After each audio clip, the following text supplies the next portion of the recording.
Hey there, sculptors. Welcome back to the studio. Now that we've got your armature mounted in the block, we're sort of ready to begin the building process or the massing process where we'll kind of start from the inside out. We'll start by applying clay directly to the aluminum armature and kind of build. Well, he doesn't really have a skeleton yet. All he has is an armature, so we'll actually build out the sort of skeletal structures, some kind of knobby points, and then eventually kind of build in the soft tissue, the sort of fleshy, muscular tissue that is going to define the sort of outer contours of our form. This is probably going to take place over the next few days. Well, each kind of one of these tutorial steps will probably take a few days of class time. Before we actually begin to sort of talk about the clay we're going to use and how to apply it, let's actually return to this drawing to sort of figure out what it is that we're going to be sculpting today. You should have drawn on your proportional scale chart here the sort of internal armature structure. This is sort of roughly where we've placed these sort of joints and pieces here. This is going to be a really helpful sort of chart to kind of keep all of our proportions in order and also keep track of what parts of the sculpture we're looking at as we sculpt in the round. And so if you pay attention to the sort of the way that this proportional guide is laid out, some of the lines that we paid attention to now are going to come into more of a focus. I sort of like that they've marked for us this horizontal line that cuts straight through the whole piece. What we're going to do is start by kind of marking off where the sort of pelvis block will be. And I say block because we're not exactly going to get to the kind of pelvis structure. We're not going to do a whole lot of sort of bone sculpting, but we are going to pay really close attention to where the bones determine contour forms, like where they might poke through the muscular tissue. And so what we'll do today is we'll add a sort of pelvis block and a sort of chest mass on top. So there won't even be a spine connecting our figure this week. What I want to do is kind of point out a few things on this chart, right? The bottom of the block will essentially be where, you know, the two legs come together and end in the crotch, right? And like where, you know, the gap in between the legs ends, right? That's going to be the bottom of our clay block here. And the top is about these two bony kind of points. And it was really helpful that whoever illustrated this guide here gave us these points to demarcate it. But if you put your hands on your hips actually and felt, it's the boniest sort of piece of your the boniest piece of your pelvis that's sort of on the front. They're sort of the blades of your iliac crest that come forward. And so if you were looking at like a sculptural nude, you'd see those sort of bony protuberances sticking out. And in the back of our model, we have some similar markings where it's sort of the back of the iliac crest sort of poking out, and you might be able to feel that if you kind of lean over. It's the boniest part of your iliac crest that sticks out in the back. That is going to demarcate the sort of top of our box. And so I'm just marking those lines straight across all three of these models because the front, side, back view is going to help us sort of locate those in the round. And now what I want to do is I want to be able to mass out a block that's going to cover my armature, and so I want to make sure I sort of have some rough measurements here that block out around the sort of aluminum hips that my character has here, and I want to make sure that I'm offering sort of a rough shape, right, to start account for sort of muscular tissue of the buttocks as it kind of sticks out from behind, and the sort of relatively flat front of the pelvis compared with my sculpture, right? So the box is not going to be like a true cube. I'm going to start to kind of assume some of these positions. And so here's what I want you to do. I want you to roughly kind of mark off on this sheet where those areas, where that box is going to be, where the lines are. I want you to make a mark along the sort of top where the bony protuberances end. I want you to make a mark down here at sort of base of the crotch where the gap in between the legs of your sculpture will end. And I want you to come out far enough that I'm outside of the aluminum armature that we've got, but inside the final contours of the form. I don't want you guys to be adding too much clay so that we end up having to remove it later on while we work on the outer contours. And I'm going to shade mine in here so that I get a sense of sort of where I'm beginning today. This is where I want to kind of get the kind of beginning hip structure blocked in. And if if you want to add in a little bit of extra on top or a little bit of extra on the bottom to begin that taper, that's good enough. And then I'll do some marks here on the side so that I get to see a similar sort of a similar structure come into form. And it's really important, I think, to kind of develop this idea of being able to see, almost like see with x-ray vision through my character, because I'm thinking forward and backward in time here. I'm kind of paying attention to where those hip joints might be as I'm looking from the front and the side. Very soon my armature is going to be hidden, and so my drawings here will be really helpful in figuring out where those pieces were and where they weren't, and how my measurements are going to be making sense. Now, same thing goes for the top, the sort of chest, triangular chest block.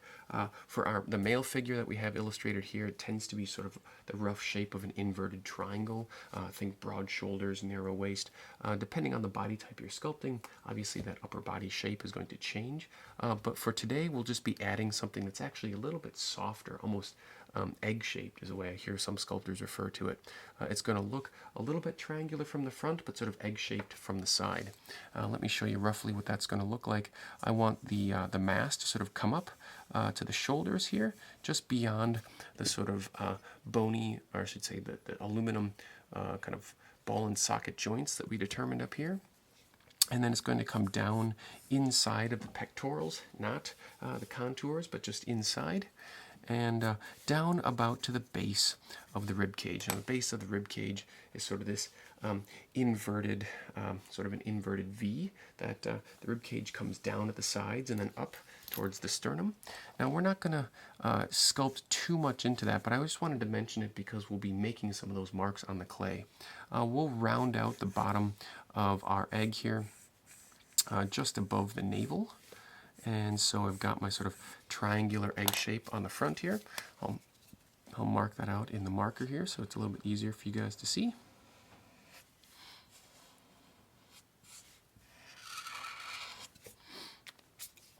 So this is going to be the sort of chest mass that we build out today. And then from the side, I want you to pay attention to how it's going to taper and become a little bit skinnier at the navel. But I want to make sure that that navel line comes all the way across. And I can sort of locate it on all three, front, back, and side. You see how it's important that I'll be able to sort of locate the navel on the back of my figure as well, where that navel might be located as I'm determining some of the internal details of the back.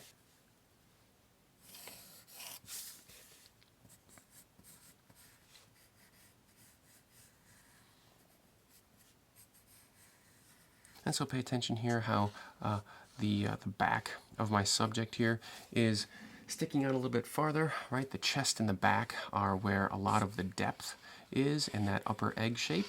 And then the waist, about the navel area, is a little bit narrower. So this is really going to be helpful. I recommend doing this drawing on your anatomical model so that when we come to the clay trying to add these shapes, this is what we'll be trying to build out today, probably over the next couple of days. Keep this thing handy because instead of actually consulting my model at the moment, I'm going to be consulting this guy.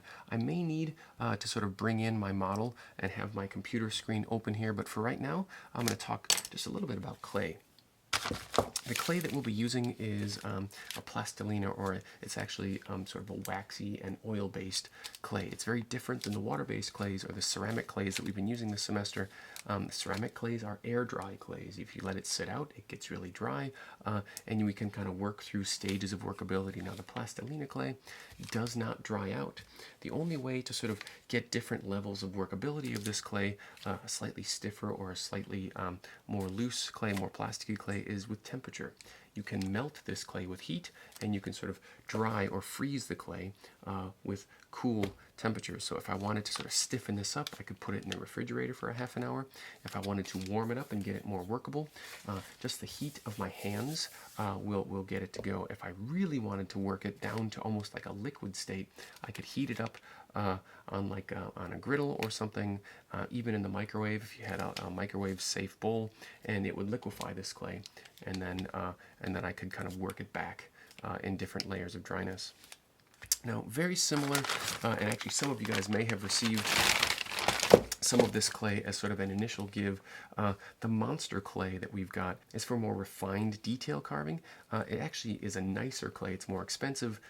The stuff I gave you is sort of a brown color. The plastilina that we're using this semester is sort of a terracotta. I'm happy to trade you guys out. The plastilina is going to be much friendlier to work with. The monster clay, especially in my cold studio, is like rock hard, and I would only be able to work in small pieces as my hands warm it up. So it's possible to work with this stuff. Generally, the sculptors who use this have some sort of a crock pot or a heater to sort of work with it in a warmer state. I'm not going to work with the monster clay for this project because the level of detail we're going for isn't quite so detailed. Another kind of clay that maybe you guys have worked with in the past is a Sculpt clay, and it's very common among ceramic programs that don't have access to kilns, because you can essentially bake this stuff in the oven or even use a heat gun, and it turns to something very much like a polymer plastic. So it goes from a workable plastic clay to something like a plastic sculpture at the end. There is no real finish to the clay that we have, right? This doesn't go in the oven. It doesn't get fired.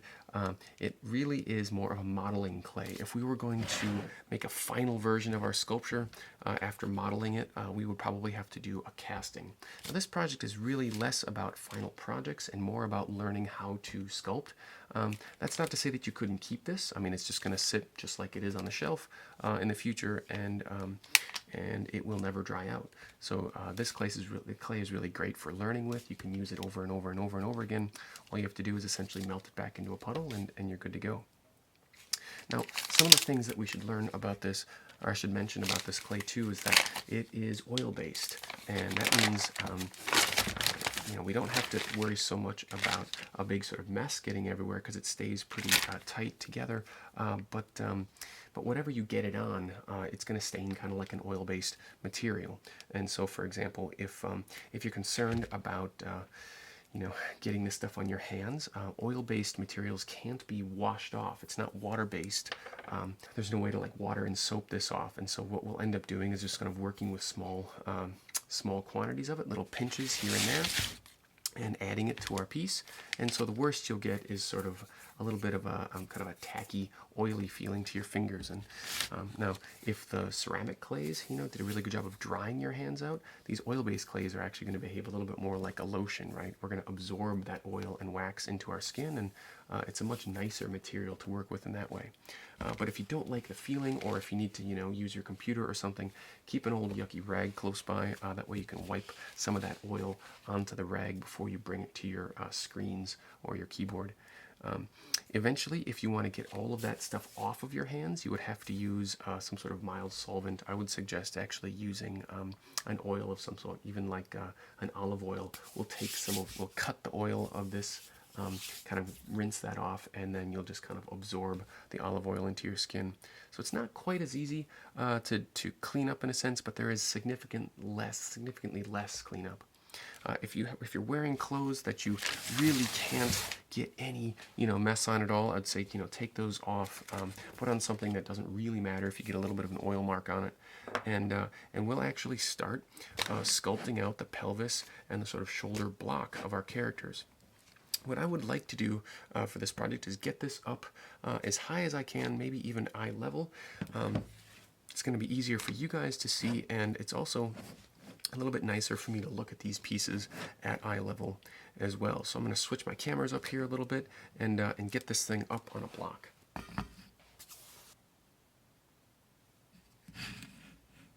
Okay, so I'm going to keep my anatomical reference here pretty close by. I've got my sculpture, which is just below eye level, which is great. I've got my block of plastilina clay here. The last thing that I might want handy is a couple of tools, right? I'm going to be doing some caliper measurements at some point, so I keep my caliper close by, but probably more importantly, one of these tools that looks maybe a little bit more like a butter knife or something like that, just sort of a dull metal tool for doing sort of cutting or marking. Now, you guys could also use your fettling knives for this. You may see me occasionally occasionally reach for my fettling knife just to sort of lay in some marks. A butter knife would work great for this too, just to sort of keep track of a few things. And as I'm sculpting this character, you may see that I'm occasionally adjusting the armature. As I'm adjusting the armature, it's probably more for just the sake of getting my fingers in close. There's still plenty of fine-tuning to do in the metal armature here, but for now, let's just focus on adding the clay to the pelvis area, getting the measurements accurate around that piece, and then getting the shoulder block in as well. I'm going to keep some of this plastilina clay in my hands, just kind of slowly warming it up, and as it warms in my hands, it gets more and more pliable, and I'll start with the pelvis area. Keep in mind that as I was kind of laying in the block here, I knew that the sort of crotch of the block, which will determine the sort of split in between the legs where it ends, is just below where my armature is, and so I might as well start by adding some of that clay to either side of the armature and determining pretty early on where the bottom of that block will be, and then also determining roughly where the top of that block will be.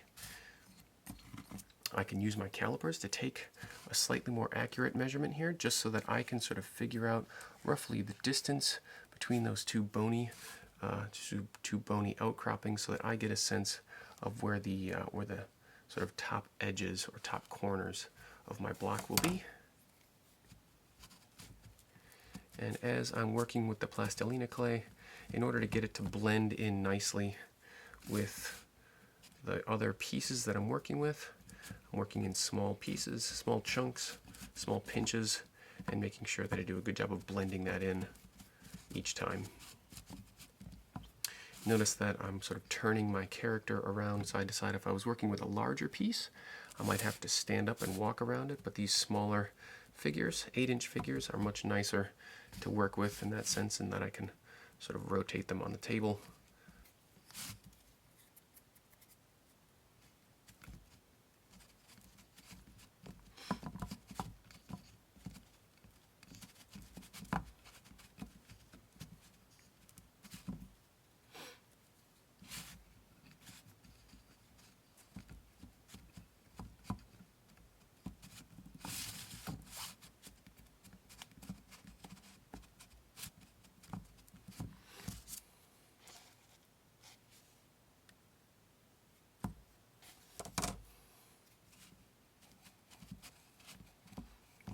So now that I have sort of enough clay on the block itself, I'll pay a little bit more careful attention to where these measurements are. I use the caliper just to sort of lay in these little tick marks. These little tick marks are going to determine the sort of overall width of the top of the box. I don't want to get any wider than that eventually.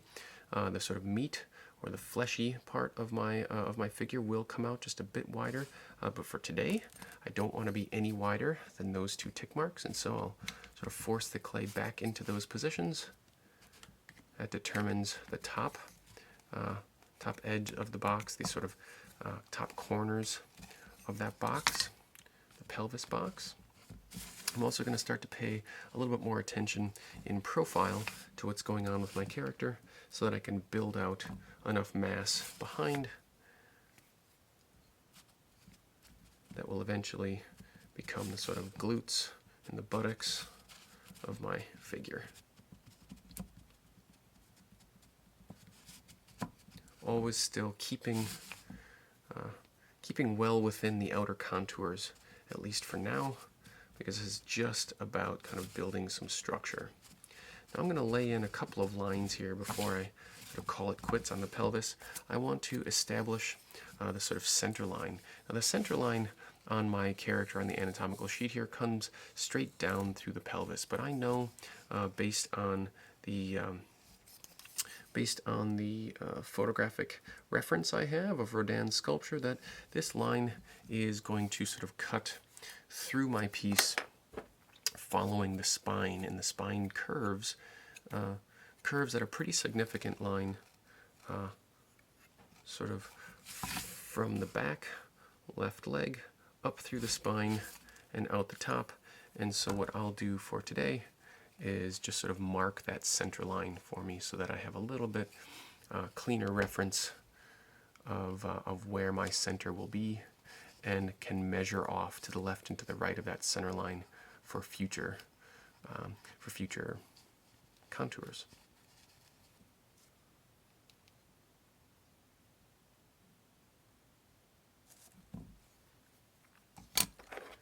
And not come too much lower with that crotch. So I'm about where I want to be in terms of overall size.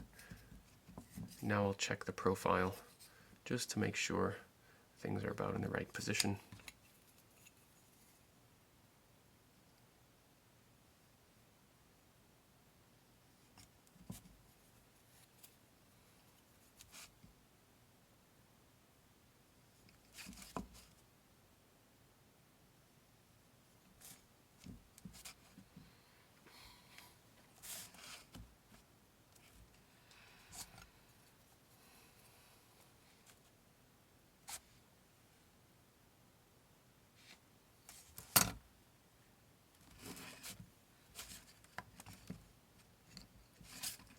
So that's a good enough place to end with the pelvis for today. Now I'm going to start adding the sort of upper body sort of egg shape, stretching and filling the void shoulder to shoulder, and then coming down to about the height of the navel.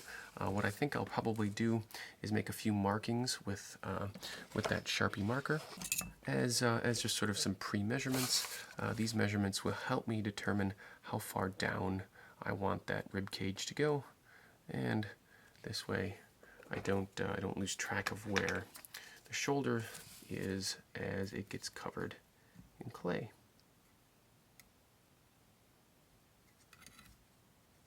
So that will be the navel of my character there. At least that's a pretty good measurement of it, so that I can continue to add clay here and not lose track.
I have a somewhat, well started kind of upper to the figure here, but now I need to sort of reestablish where that line is that's going to be traveling sort of through the center of my piece and down through the pelvis.